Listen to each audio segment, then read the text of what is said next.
오늘 대화는 좀 더 충격적인 인물에 대한 그 폭로인데, 권영이 그러면은 21대 안기부 장관, 30대 국방부 장관을 지닌 안기부와 국방부를 다 이렇게 두루 거친 장급의 인물이 흔하진 않잖아요. 이런 인물이 금독을 대한 제보를 받았는데 그걸로 나라 구한도 쓰지 않고 오히려 문재인에게 딜을 넣어서, 속된 말로 빨대를 꽂아서 이권을 취한 그런 더러운 일을 한 걸로 좀 파악이 됩니다. 충격적인 얘기인데 한번 말씀 들어보면서 제가 질문을 좀 던지겠습니다. 말씀 들어보겠습니다. 예.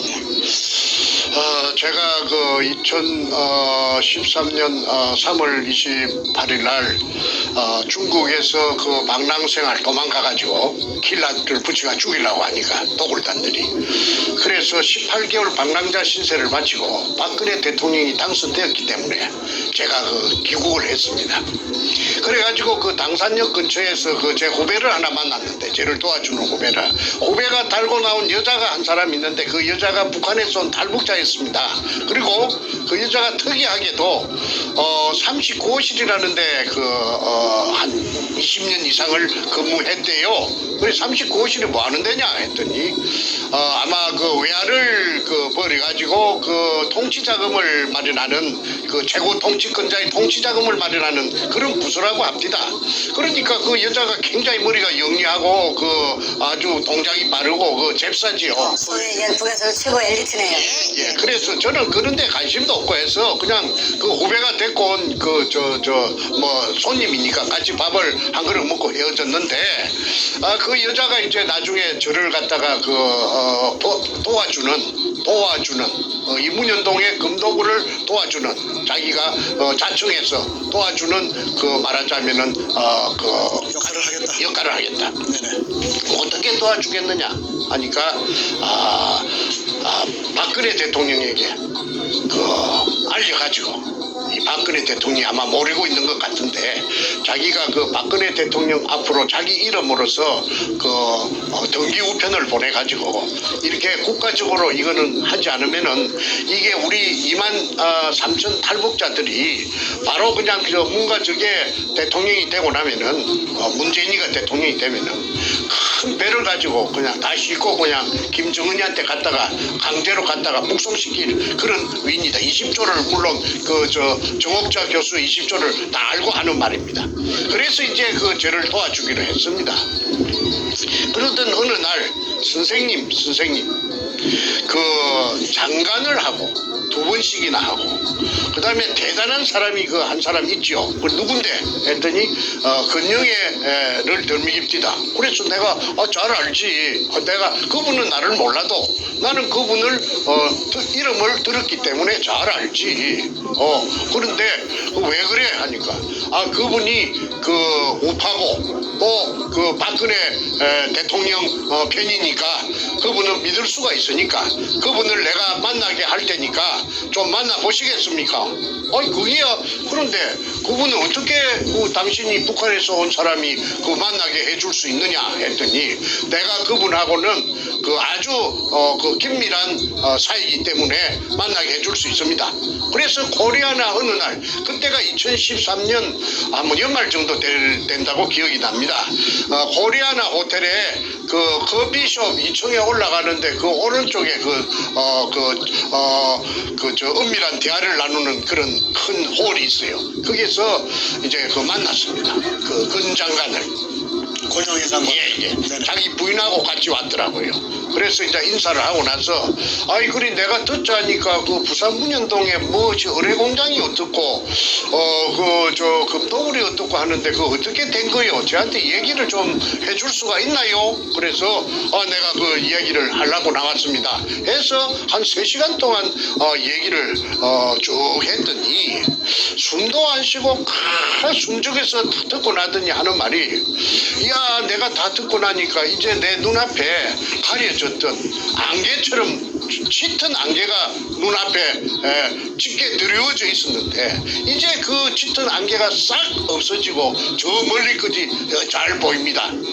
정 작가의 이야기를 들으니까 이제 모든 것이 전부 다 이해가 됩니다. 그 모든 것이 무엇입니까? 했더니 내가 그 21대 국정 안기부 장관을 하고 그 다음에 내가 30대 국방부 장관을 했는데 안기부장이 장관 안기부장을 하고. 예, 안기부장. 30대 국방부 장관을 해서 내가 정보가 대한민국 안에서는 비교적 몇 손가락 안에 들어갈 정도로 내가 워낙에 잘 아는 사람인데 요 최근에 근래에 들어서 이상한 이야기들이 많이 들었다. 서너 사람으로부터서 그 얘기가 뭐냐면 이상한 얘기가 뭐냐면은 그 문재인이라는 그 사람에게 어디서 돈이 났는지 돈이 엄청난 돈이 그 사람에게 있다고 그런 말들을 한 각각 다른 서너 군데로부터 들었는데 자기가 생각할 때 이해가 되지 않았다. 너무나 액수가 크기 때문에 그래서 그 어떻게 이상하다 그게 무슨 말일까 항상 가슴에 좀 납등이 매단 것처럼 그걸 하두가 돼갖고 곱씹고 했는데 확인해 볼 길도 없고 야 그게 뭔가 하다가 오늘 이제 정 작가를 만나가지고 얘기를 전모를 다 듣고 나니까 이제 그래서 그 안개가 싹 없어지고 저 멀리까지 보는데 이해가 됐다 이 말이죠. 그러면서 하는 말이 자기 소개를 하더라고. 내가 저 육군 사관학교 내 기억입니다. 17회라 하더라고 17회. 그리고 나이는 1937년생이라 하더라고. 고향은 경주 사람이고 중학교를 은양중학교 경남 울산 옆에 은양중학을 나왔다 하더라고. 그리고 자기 아버지가 그 중학교 선생님을 하셨대요. 그리고 교육자의 자제인데 그래 이제 고등학교를 시골에서 졸업하고 그 다음에 육군 사관학교 17기로 입고해서 육군 중장 3스타 때 그 다음에 그 국방부 차관이 되었고 발탁 김영삼이 들어서자 그 다음에 국방부 차관에서 승진해가지고 국방부 장관 그 다음에 또 안기부장 이렇게 됐는데 자기가 국방부 장관 할 때는 자기 말입니다. 국방부 장관 할 때는 항장엽이라는 그런 북한의 거물을 자기가 안기부장 할 때 그랬다.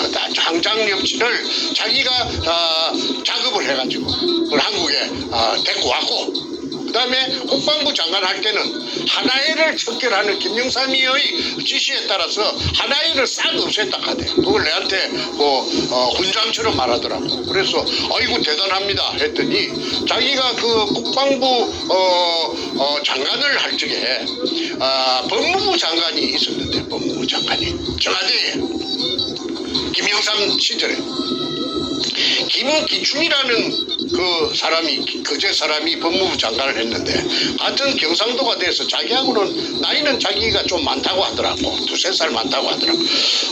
참 친하게 지내서 그 농담도 하고 아주 가깝다고. 그러니까 그때 김기춘 씨가 말하자면은 그 비서실장을 하고 있었습니다. 박근혜 정권에 청와대 비서실장을 하고 있습니다. 그래서 내가 이제 이렇게 알았으니까 이걸 안 이상해.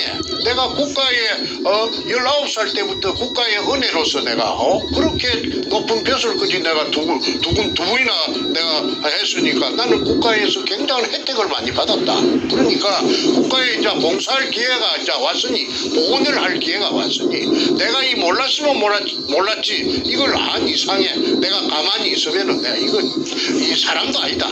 그러니까 내가 내 늙은 내 모가지를 국가에서 필요하다 하면 내가 모가지도 내가 내놓을 수가 있는 그런 각오가 돼가 있는데 이거 내가 알았는데 이 어마어마한 이 커넥션을 내가 안 푼다면은 내가 이 국가에 보존할 길이 없다. 그러니까 나를 믿어주겠소? 하고 묻더라고. 그래. 어떻게 믿어달라는 말입니까? 하니까 내가 언제까지라고는 내가 장담은 못하겠지만은 내가 어째도 이 일을 꼭 해결할 테니까 나를 믿고 내하고 같이 이 문현동 그 의뢰공장의 진실을 해결하는데 내한테 그 일을 맡겨주기를 바라요. 아이 그참 내로서는 그 뭐 물어보나 마나 딱이지 딱. 그리고 든든하기 짝이 없는데 그 장관을 2번씩이나 한 사람을 내가 국민학교 내가 선생 출신이 말이야. 그 만났으니까 그런 분이 자청해서 자기가 해결해 준다니까나 내가 그냥 항공무지로 쏘이다 이래 되는 겁니다. 그런데 하나 조금 뜰뜨름한 조금 깨름직한 마음은 있었어요. 그게 뭐냐면은 내가 80년도에 부산에서 선생을 할 적에 초등학교 선생을 할 적에 신문을 본 사회면을 본 기억이 떠올랐습니다. 뭐냐면은 아마 그분이 독직 사건으로 뇌물을 받았다고 해서 독직 사건으로 검찰에 불려가서 수사를 받다가 그 화장실에 변기를 깨가지고 그 변기가 독인데 독이 아닙니까 독이 여물지요. 이걸 독기다시 바닥에다가 던져갖고 깼던 어쨌든 뚜껑을 깨가지고 그 뾰족뾰족한 날카로운 걸 가지고 날카로운 그 뾰족한 그걸 가지고 배를 그었다는 사실입니다. 그러면은 그래가지고 이제 병원에 실려가고 소동이 났다는 것을 제가 신문 기사를 통해서 알았습니다. 그때는 느낀 소감이 기억이 났는데 아이고 쑤시려 하면은 팍 쑤시갖고 창자가 좀 티 나오도록 저 외놈들 같이 할복을 하려면은 그래가지고 그 창자가 티 나오고 뭐 죽든지 살든지 그냥 그래 하지 그 띠만 표피만 피하만 살짝 금이 가갖고 긁어가지고 피가 나왔다 하는 그걸 나는 일컬었어. 내가 혼자 말로 그 당시에 중얼거리고로 아이고 아야 사건이네 아야 긁으니까 그 띠만 뺏기지니까 아야 아프지 아야지 그걸 하면 푹 좀 쑤시었던지 내가 그 생각한 게 떠올라서 그걸 좀 깨끗했습니다. 그 쇼라고 나는 그 당시에 내가 그 쇼라고 생각했거든요. 권영이라는 사람의 인격이 뭔가 쇼맨십이 있는. 아니 그래서 그 아니야 그게 또 거의 딱 떠오르더라고. 그래서 야 저 사람 믿어도 되나 싶거든. 어쨌든 간에 내가 뭐 지푸라기 잡는 심정이니까 그래서 그러면 이제 다음날 또 만나자. 또 며칠 동안 연구부 만나서 내한테 세 가지를 주문하더라고. 세 가지를 조건을 옵션을 세 가지를 걸더라고. 뭐냐면 하나는 첫째 교회에 나오라. 교회는 어느 교회냐 하면은 용산 우체국 뒤에 있는 그 국방부 후문에 있는 국군중앙교회에 자기가 장로인데 그게 나오는 조건이다. 주일마다 주일에는 마차 나오는 한 번도 빠지면 안 된다. 그리고 11시부터서 예배가 시작되는 그 예배에 이제 나오라. 교회를 왜 나오라는 거예요? 나오라 하는 것은 조건은 그래 왜 교회에 셌는데 교회가 제가 일산서부터 거기까지 먼 길을 와야 됩니까? 내가 물었더니 그게 나와야 일주일마다 정보를 서로가 진행된 사항에 대해서 정보를 교환할 것이 아니냐. 그 말이 맞지요. 정기적으로 접촉을 하자. 그렇죠. 교회에서. 그렇죠. 네네네. 그래서 그거는 내가 거부할 마음이 없죠. 그거 더 고맙지요. 그래서 내가 나가기로 지키기로 했고 두 번째는 뭐냐 하면은 이 사건 자체가 대한민국을 죽이고 살리고 하는 사건이 될 것 같은데 자기가 번뜩 생각해 볼 적에 이 대한민국을 이걸 까딱 잘못하면 죽이는데 대한민국을 죽으면 안 되니까 살려야 되니까 자기가 이 일에 전력 투구를 해야 되는데 만약에 이 시간 이후에 딴 데 또 발설을 해가지고 2중 3중으로 발설을 해가지고 그물을 친다면은 그 말이 돌아서 자기 귀에 들어오면은 자기는 그 즉시 손을 뗄 것이다. 아무리 뭐 좋은 해결책이 있어도 딱 손을 뗄 테니까 절대 딴 데 그물 치지 말아라. 의장을 하고만 또 자기하고만 독점적으로 대화해라. 대화해라. 자, 거기까지가 두 번째 조건이었고 세 번째 조건은 뭐였나요? 세 번째는 6월입니다. 6월. 절대 금 이야기는 어떤 경우에도 그 말은 골드란 말은 입 밖에도 내지 말아라. 그 올드란 말을 갖다가 입 밖에서 정작가 입에서 나왔다고 인정되면 제 손 뗀다. 내가 손 뗀다.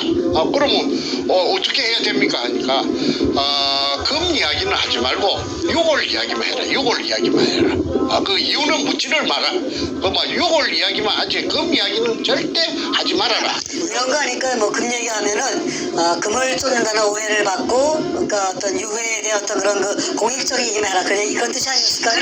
그래서 내가 이제 해석하기로 내가 그 사람이 이제 금을 탐이 나서 정충제를 도와주고 그 다음에 의뢰공장 찾는 일에 한다 하는 그 세상으로부터서 어떤 비웃음을 살까 싶어서 그런가 나는 그렇게 해석을 했습니다. 금 이야기는 하지 마라. 그거는 또 어찌 보면 당연하다고 할 수가 있죠. 이해했습니다. 한 번도 안 나왔으니까 한국 사회에서 금이 나온 적이 없거든.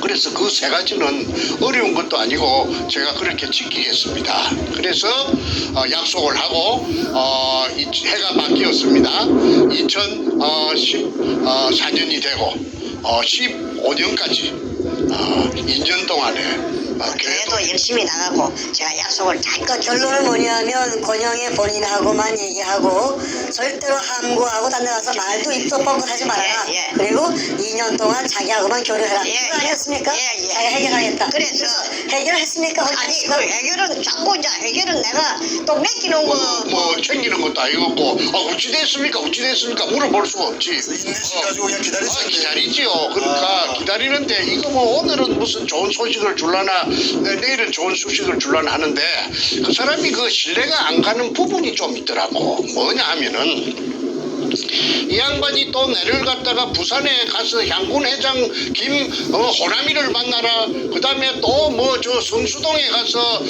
향군 회관에 가서 영광급 장교 연합회 누구를 만나서 뭘 해라 하는데 그 가면은 그 사람들이 좀 그 건장관이 시킨 그 말을 하면은 좀 시덥지 않게 좀 별로 신통치 않게 그래서 이거 내가 한 서너 번 땡기다 보니까 내가 또 놀림방으로 말이지 시간 걸대우로 땡기는 것 같지. 그 나를 뺑뺑이를 돌리는 거 훈련시키는 것 같지. 그런 기분이 들더라고.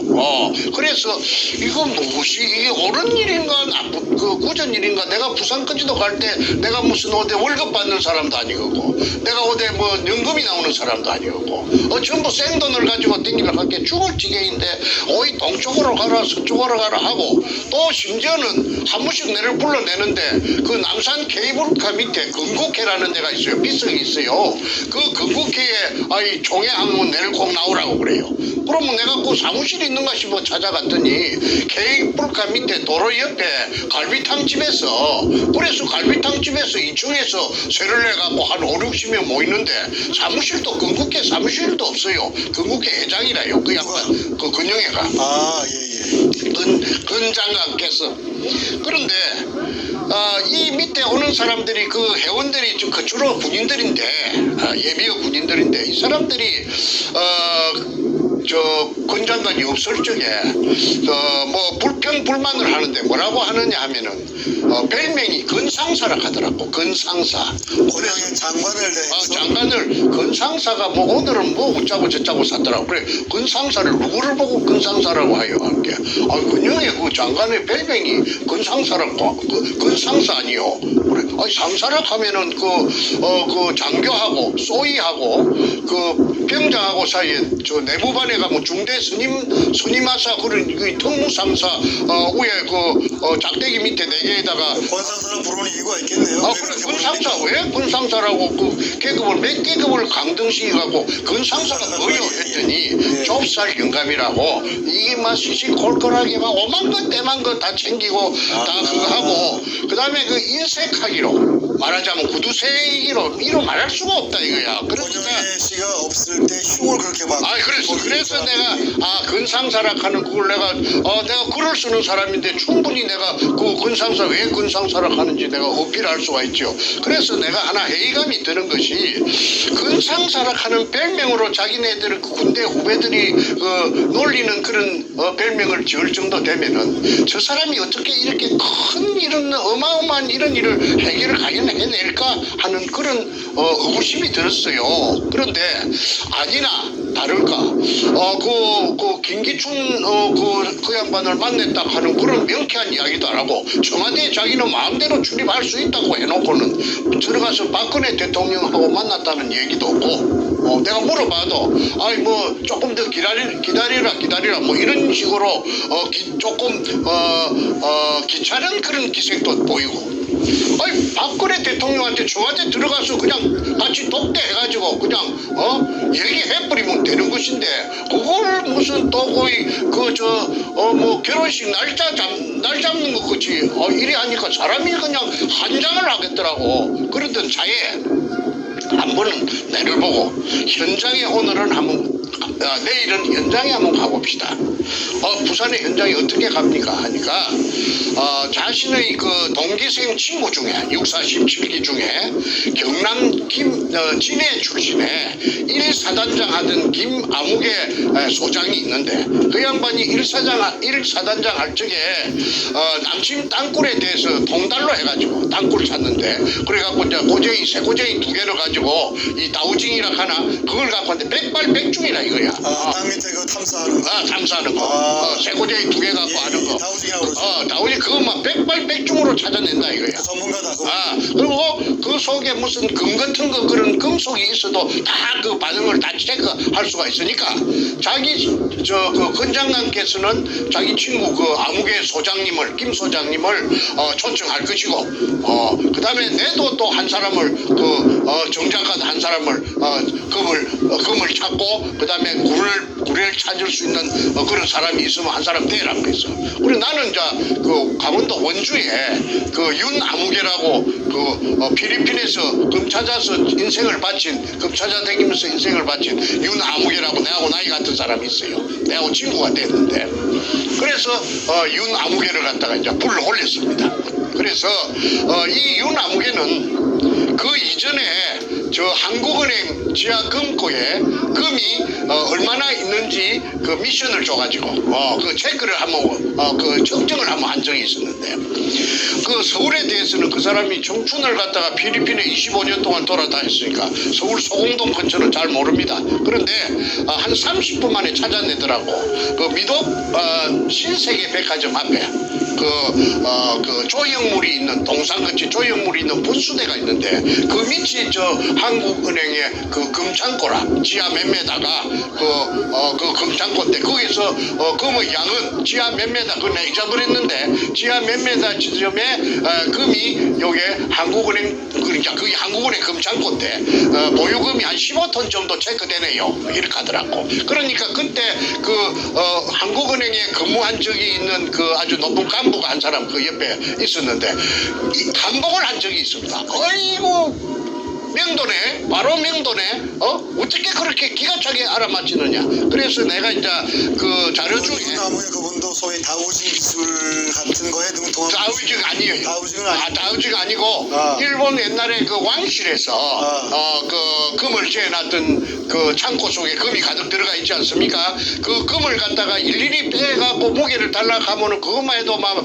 어마어마한 일이기 때문에 금이 양하고 그 금이 그대로 온전하게 있는가를 측정하는 기계가 있대요. 그 왕실에서 내려 그 기계를 이 사람이 어떻게 벤치마킹을 해가지고 자기가 보완을 해가지고 백발백중이라고 장담을 지형에 있는 금을 위치와 양을 확인할 수 있는 그런 기술을 그 기구가 있어요. 자기만이 시험상 시켜보니까 백발백중. 아니 그래서 지금 이제 그래서 주요 국가별 금 보유량 2010년 6월달에 나온 통계치가 여기 있는데 이게 보니까 국가의 금 보유량이 한국의 금 보유량은 한국은행 그 아까 말한 신세계 백화점 밑에 그 분수대 밑에 그게 있다고 했지 않습니까? 그게 있는 게 맞아요. 그런데 그게가 15톤이라고 했는데 여기 찍기가 있는 거는 14.4톤이라고 요 맨 밑에 요 찍기가 정확하게 지키네요 완전. 바로 그냥 기가 막힌 지경이죠. 제가 화면을 잠깐 보여주겠습니다. 야 그렇군요. 잠깐 여기 보시면은 여기 제목부터 보여드리겠네. 제목에 보면 주요 국가별 금 보유량 해가지고 2010년 6월 자료인데 미국이 뭐 8,000톤 어마어마하게 많고 1등이고 쭉 내려가서 대한민국이 금 보유량이 56인데 14.4톤으로 공식적으로 통계가 잡혀 있네요. 근데 그분이 말씀하신 15톤 집었으니 정확하게 그래서 의심을 더 이상 그 사람의 실력에 대해서 이야. 의심을 할 수 있는 그게 조건이 아무것도 없지요. 그래서 이제 윤을 불러들이서 가지고 그 군인 출신 그 권영애 씨의 군인 출신 그 다우징 전문가 한 분하고 바로 이 윤아무개하고 두 명을 데리고 현장을 갔다. 예예. 됐습니다. 그래서요. 근 장관의 그 부인성 승합차를 고속도로 버스 전용 차선에 달릴 수 있는 걸 타고 그 부산 현장에 갔습니다. 가서 이제 두 사람이 이제 그 현장에 피가 부슬부슬 오는데 그 육군 소장 군 장관의 친구하고 그다음에 이 원주에서 온 그 윤하고 둘이서 이제 금시초문으로 만났던 것입니다. 그 사람들도 아는 사이가 전혀 없지요. 그런데 둘이가 딱 일치가 되는 것입니다. 여기서 저기까지 약 50m가 되는데 그 지하 몇 메다 지점에 공간 반응이 나오고 그 이제 밑에 공간 반응이 나오는 그게 어마어마한 공간 반응이 나는 그게 의뢰공장입니다. 그리고 이제 그 동네 일대를 쏘다니다가 이제 특기 사항이 이제 두 사람이 다 공간 반응이 일치가 되는데 그 옹벽 위쪽에 산동네에 그렇게 말하자면 내가 구멍 뚫은 그 산후의 그 근처에 1174번지입니다. 1174번지입니다. 박상조라는 그 사람의 집이 약 40평이 있었어요. 그 집 밑에서 금 반응을 300톤을 체크했습니다. 300톤. 100톤, 300톤을 체크를 누가 했느냐? 두 사람 다 똑같이. 두 명 다 똑같이 300톤이라고. 예. 이야. 그래서 그 밑에 그런데 이거 희한한 말은 그 구멍을 뚫는 시추 기계를 전공하는 그 기계를 보링하는 기계를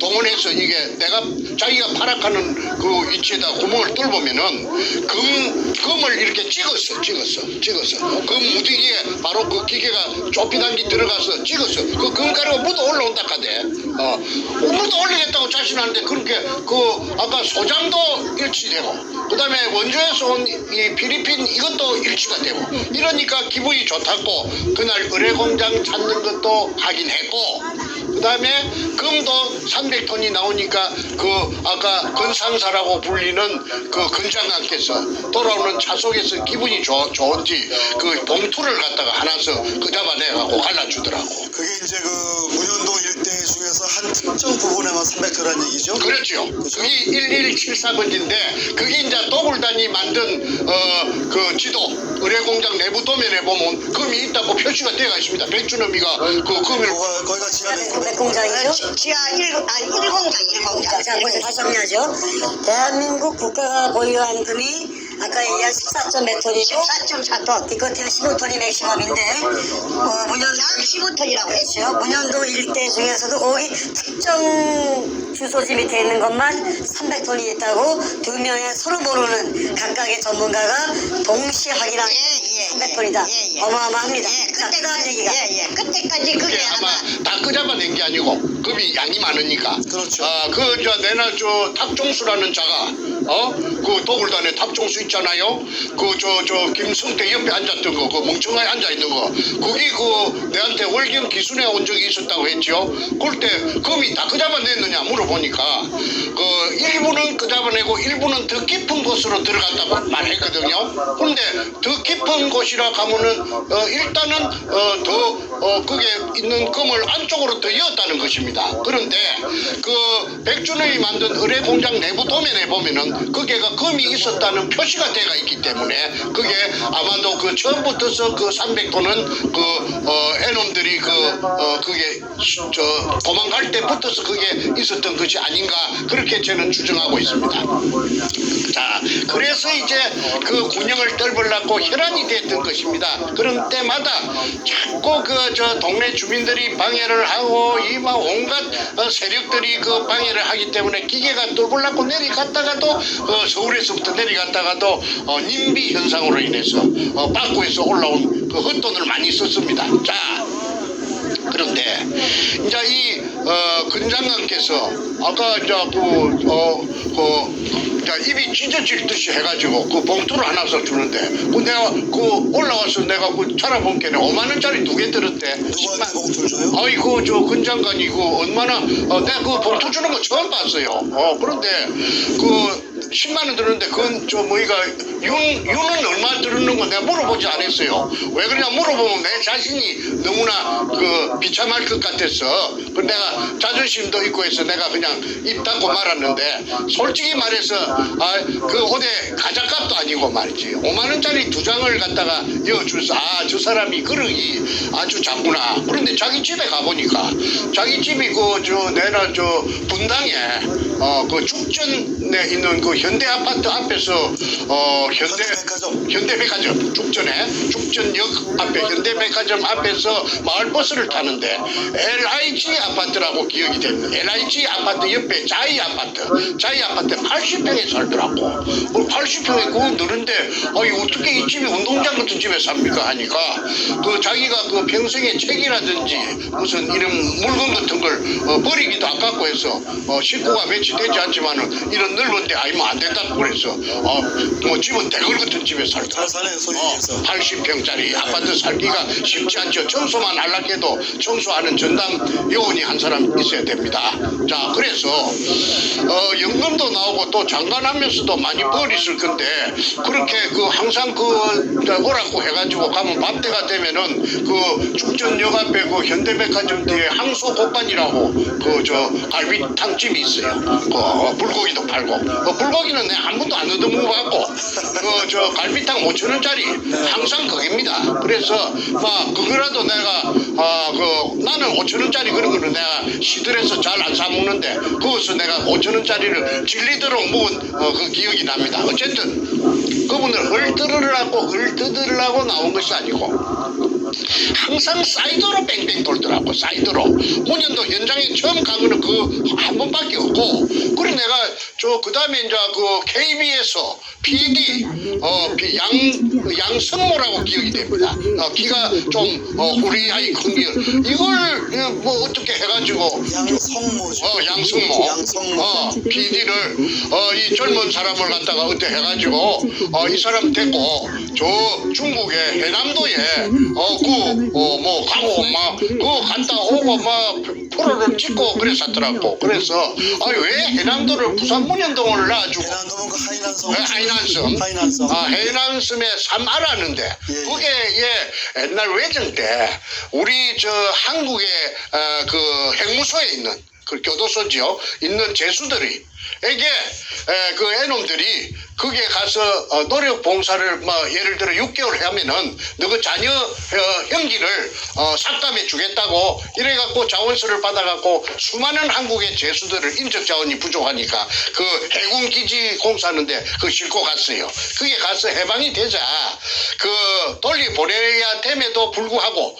돌려보내려면 귀찮으니까 거기에서 총을 쏴면은 총알도 아까우니까 그냥 구디 파갖고 인부들 씨가 큰 구디 파갖고 자기 구디에 자기가 죽창으로 찔러 죽이고 총에 대금 꽂아갖고 찔러 죽이고 개머리판으로 두들고 망치로 때리고 해가지고 강제징용된 사람들 희생된 현장을 갔다 이거죠. 그래서 그게 고구마밭에 말을 갔다 온 이야기를 그래야 돼. 고구마밭에 고구마가 무성한데 흙을 구두발로 가지고 뿌리를 가지고 흙을 한 10cm만 덕덕 걷으면은 탁 발에 밟히는데 그게 두개골이라 두개골. 그 두개골이 그 당시에 조선에서 끌려갔던 불쌍한 제수들 유결이 있다고 격분해가지고 두 개를 갖고 왔다고 살짝 갖고 왔다고. 그래서 항상 그렇게 내하고 문현동하고 무슨 해남도하고 상관이 있으며 요걸 하고 요걸 전개가 지금 규명을 해야 되겠는데 해남도 요거를 갖다가 물론 그것도 중요한데 자꾸 바깥으로 돌더라고.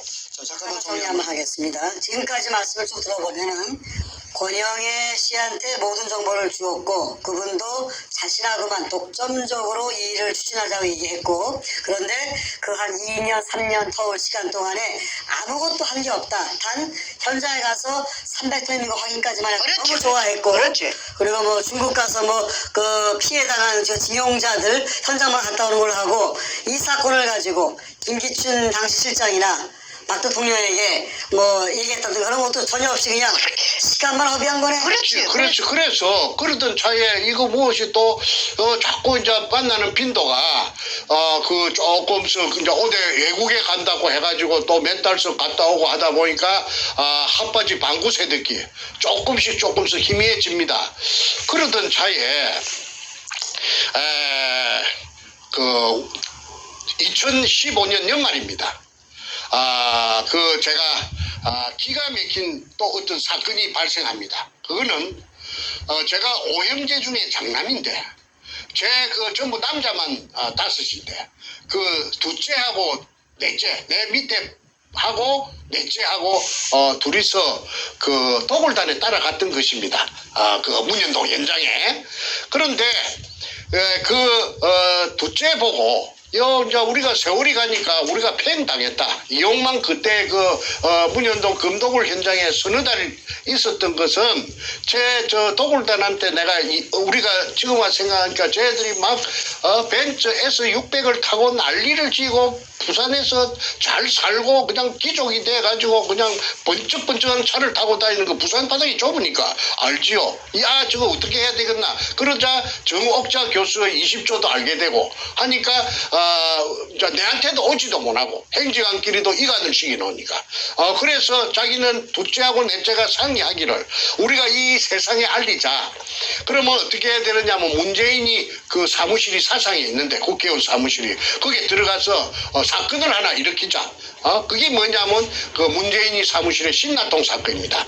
그래서 둘째는 간이 작아갖고 아이고 나는 무서워서 안 할래 하고 옹골아접히고 반접히고 그러면 넷째는 젊었을 때 그 어릴 때 권투 선수니까 주먹이 세니까 그럼 내가 혼자 하겠다 해서 문재인이 국회의원 사무실에 그 인질극을 신나통을 들고 가서 인질극을 벌렸던 그 사건이 언제였죠, 시점이?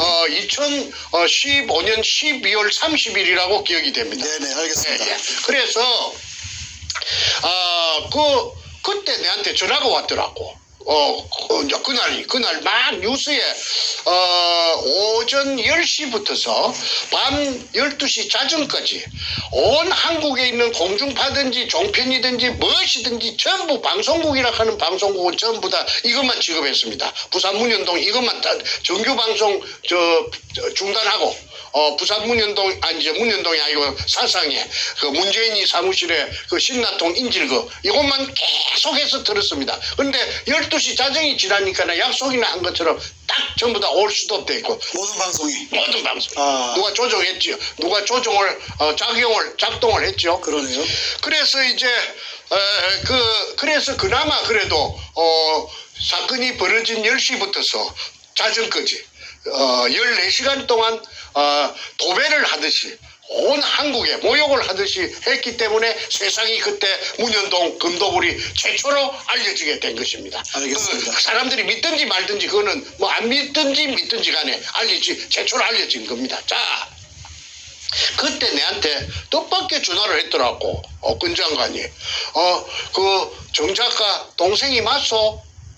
내하고 좀 닮았는 모양이라. 그래서 네 맞습니다 하니까 그걸로서 건장한하고 저하고는 말하자면은 사연하라 종친 것입니다. 그 다음에 내가 전화 걸 이유도 없고 그 사람도 전화 안 오니까 끝난 거 아닙니까?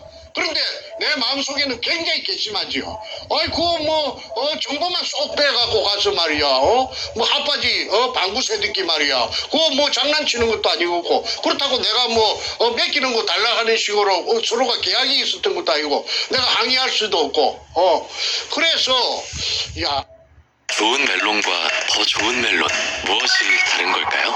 춘천 소양강 멜론은 일반 멜론과 달리 껍질까지 달콤함이 가득합니다.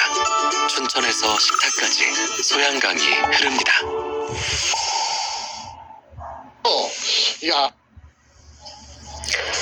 자, 잠깐만. 제가 한번 좀 질문을 하나 할게요. 좀 납득이 안 가는 부분이 있는데, 그렇게 2, 3년간 공을 들이고 권장관과 관계를 맺다가, 요번에 그 동생분의 그 문재인 사무실 신나 사건이 벌어지자마자, 그러고 이제 관계를 끊었다 하셨는데, 왜 끊으신 거죠?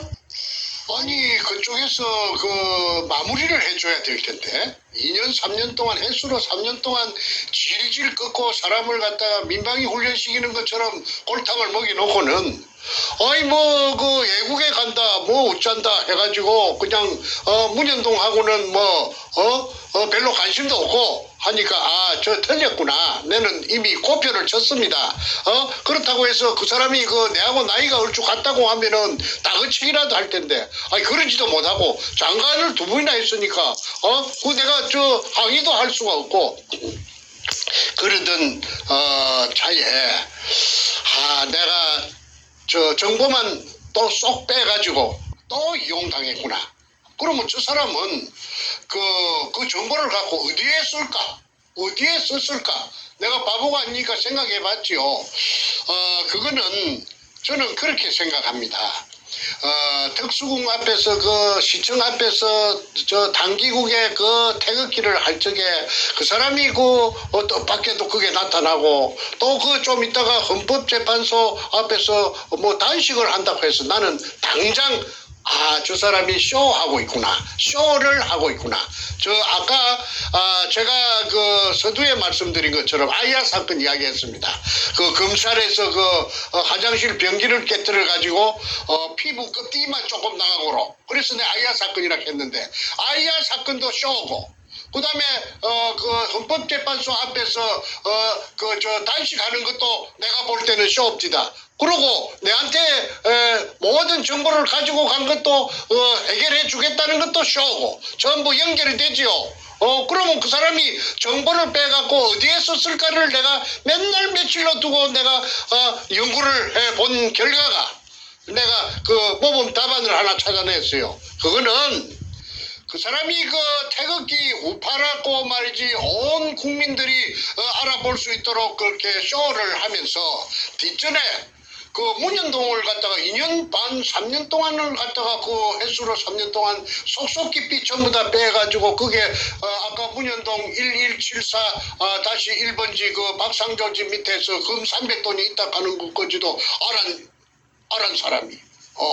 그런데 그걸 어디 그만 가만히 있고 뭐 입에 자꾸 채웠겠습니까? 목적이 있어서 그렇게 빼냈겠지요. 그것은 내가 볼 때는 문재인이하고 서로 보지 않는 곳에서 책상 밑에서 내통을 하고 있었다. 내통을 하고 있었다. 그러면 어떻게 내통했느냐? 그 정보개통에 놀던 사람이니까 자기 부하들 많을 거 아니에요. 부하들을 갖다가 그 문가 쪽에다가 저 보내가지고 심부름을 우리 장관님이 당신이 부산 문현동에서 한 짓거리를 다 알고 있어. 다 알고 있어. 그 다음 말은 할 필요가 없지요. 다 알고 있어. 그 다음 말은 생략인데 점점점인데 그걸 굳이 표현을 한다면은 점점점을 지우고 표현을 한다면은 너 죽을래? 죽어볼래? 하는 말하고 같다고 봅니다. 너 죽어볼래? 너가 한 일을 다 알고 있는데 너 내가 이거 터뜨리면 너 죽어? 그 말하고 같겠다고 보겠지요. 그러면은 저쪽에서는 맹색이 육군사관학교를 나와가지고 국방부 장관도 하고 그 다음에 그 일국의 정보를 전부 다루는 안기부장을 하고 그런 무시무시한 사람이 너 죽어볼래? 하면은 이거 폭로하면 큰일 나겠구나. 그 다음에 어떻게 해야 되겠다. 이거는 제 입으로 차마 말하기가 난처해서 제가 생략할 테니까 국민 이 방송을 보시는 유튜브를 보시는 국민 여러분께서 그 나머지를 그 빈 공간을 채워주시기를 바랍니다. 너 죽을래? 내가 너 한 일을 다 알고 있어. 그 다음에는 그쪽에서 저 금도둑놈이 그 다음에 그 금도둑놈이 할 그 문재인이 그 청와대를 강제 저 찬탈해갖고 점거하고 있는 주식회사 금처리 주식회사 도굴금 처리 주식회사 대표이사 문재인이가 할 행동은 입을 막아야 될 거 아니에요. 입을 벌리겠다 하는데 죽이겠다 하는데 그럼 입을 뭘 갖고 막겠습니까? 떡을 갖다가 발라야 될 거 아니에요. 떡을 찹쌀떡을 하나 갖다가 입 안에 물이 나야 될 거 아닙니까? 그래서 그 찹쌀떡이 뭔가는 여러분들이 방송 들으시는 분들께서 국민이니까 판단하시고 그 다음에 제가 그 헌법재판소 앞에서 그 내가 전부 다 나를 찾아보시오. 내가 이 나이가 이리 노구해도 내가 국가와 민족을 이렇게 사랑하기 때문에 내가 이렇게 죽을 수도 있는 단식을 이렇게 하고 있지 않소. 그 쇼고 그 다음에 그 문현동에 대해서 박사학위 논문을 쓸 정도로 전부 다 알맹이를 쏙 빼갖고 갔으면 그걸 갖다가 왜 태극기 집회 때 안 떠들었나 이 말이야. 그걸 떠들었으면은 그때 이 나라가 말이야 바로 잡히고 저 박근혜 대통령 저 감옥에 가지도 않고 말이야. 저 이 나라가 바로 뭔가 저기 그때 정체가 드러났기 때문에 저 작살날 뻔일 거 아니야 말이야. 그다음에 그 청와대 주사파들이 정리하지도 못하고 전부 다 맞아 죽었을 거 아니냐 이 말이야. 그런데 그때 입 쳐닫고 말이야. 그 다음에 쇼만 하고 말이야. 그래서 내가 쇼라고 하는 거라. 쇼의 달인이라고 지난 6월 12일 날 2018년 6월 12일 날 미국에 오기 직전에 그 인천공항에서 시간이 좀 남았어. 그거 3% 찍었어요. 뭐라고 찍었느냐면 종교 깡패라고 찍었어요. 종교 깡패라고 근영애 그 다음에 또 하나 더 있어요. 경실련 만든 그 진짜 야가 빠진 깡패 그 있죠. 그 인상도 고약한 거 서경석이라는 그자는 이 방송을 하니까 그 고작 내한테 항의한다는 것이 뻥이야 하고 SNS에다가 내가 방송한 것이 뻥이라고 그러는데 자 그런데 6월 15일 종교 깡패라고 내가 근영애를 1차 내가 그 정체를 내가 폭로하니까 그 이후에 이 사람도 창피한 건 알았는지 그 이후에 공식 석상에 보이질 않는 거야. 그거는 뭘 의미하느냐? 그 자기의 그 가장 지부를 정충계가 어디 그 책을 쓰는 사람인데 무시무시한 책만 썼는데 그 내가 겁을 내겠어?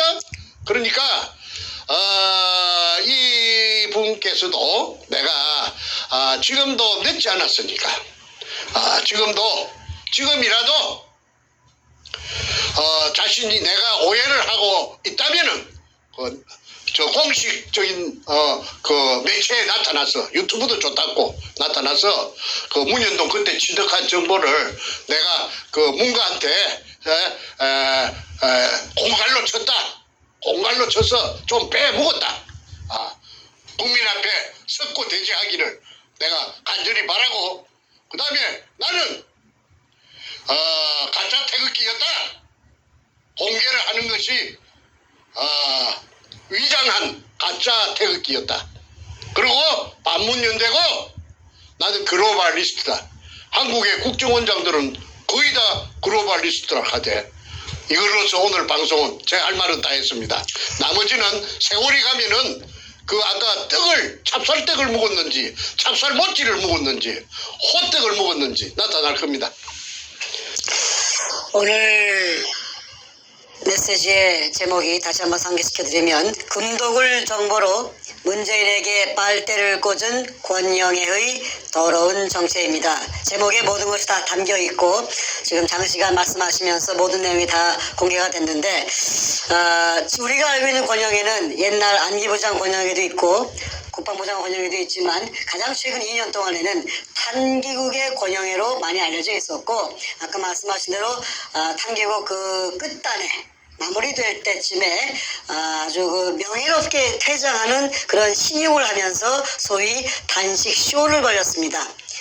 뭣도 모르 아무 영문을 모르는 대부분의 태극기 국민들은 야 권영애 장군이 저렇게 애국자구나 라고 이제 오해를 하게끔 아주 멋들어진 연극을 한 사람인데 오늘 말씀 들어보니까 그 모든 것 정말 쇼의 극치였습니다. 옛날에 우리 정선생님께서 조원진에게 이걸 제보했었었고 또 홍준표에게 리오의 의원 통해서 제보했지만 조원진도 홍준표도 입 딱 다물고 아무것도 안 했습니다. 자기 말로는 문재인 끌어내리고 대한민국 정상화시키는 보수 태극기에 앞장선 그 리더라고 그러면서 조원진도 홍준표도 입을 다물었습니다. 권영애는 설상가상으로 모든 정보 다 뽑아가고 시간 2, 3년간 낭비시키게 만들고 그러고 나서 연이어서 지난 2년 동안에 이 사태 동안에 탄기국의 어른으로 행세하면서 입 딱 다물고 정선생 말씀대로 문제에 향해서는 한마디도 안 했습니다. 정말로 육두문자 튀어나오는 인간입니다. 자신의 진심이 있다면은 거기서 문현동 금독을 떠들었으면은 내가 그 사람을 정체를 갖다가 이렇게 그 나이 연세도 많으신데 내가 공격할 이유가 없지요. 싹 빼갖고 와서 자기 장사해버리는 거야. 자기 이속만 챙기는 거야. 참 그게 현실입니다. 가슴이 먹먹해집니다. 이 사건을 다루면서 저희가 공개적으로 작년 6월 1일부터 횟수를 넘기고 7개월, 8개월째 이걸 하고 있는데 몇 번 반복되는 그 이름들이 나오는 동안에 뭐 여상규라든가 오늘 권영이라든가 이렇게 대한민국에서 알만한 그리고 정체성으로 볼 때는 소위 보수 우파로 분류되는 인물들이 대한민국 국민들의 눈 가리고 아웅식의 쇼를 하면서 문재인을 끌어내는 그 역할이 아닌 거꾸로 문재인의 비호 세력으로 공존공생, 금도둑과 함께 공존공생. 그런 그 국민들을 속이는 인물로서 계속해서 활동을 해온 것을 보면서 정말로 경악을 금치 못합니다. 자, 권영애는 이렇게 금독을 정보로서 국가를 살리는데 그 정보와 자신의 인맥과 또 대한민국 내에서 알아주는 그러한 그 경험을 가진 인물인데 그렇게 좋은 데 쓰지 않고 오히려 문재인을 협박해서 그 금 재물을 나눠 먹게 하는 소위 얘기하는 빨대 꽂기를 하고 자신은 그 와중에 국민들 눈물 뚝뚝 흘리면서 태극기 집회하는데 가짜 태극기 행세하고 문재인을 오히려 막아주고 도와주는 문재인 비호 세력으로 활동을 하였습니다. 그리고 자신은 마지막에 멋지게 퇴장하기 위해서 탄기국 말기에 단식쇼로 이 상황에서 슬로우에 빠져버리고 이제 더 이상 나오지 않습니다. 나올 이유도 없죠. 나올 이유도 없고 본래 연극은 잘합니다. 나올 이유도 없고 나와봤자 오히려 본전도 못 건지니까. 자, 여러분 오늘 메시지 여기서 마무리를 지어야겠습니다. 정말로 문재인과 권영애가 둘이 밀실에서 만나서 어떠한 딜을 했는지 지금 우리는 알 수가 없습니다. 그러나 지금까지 보여진 모든 정황적 근거에서 사건은 정황적 근거에 대한 추적으로 시작하는 거 아닙니까?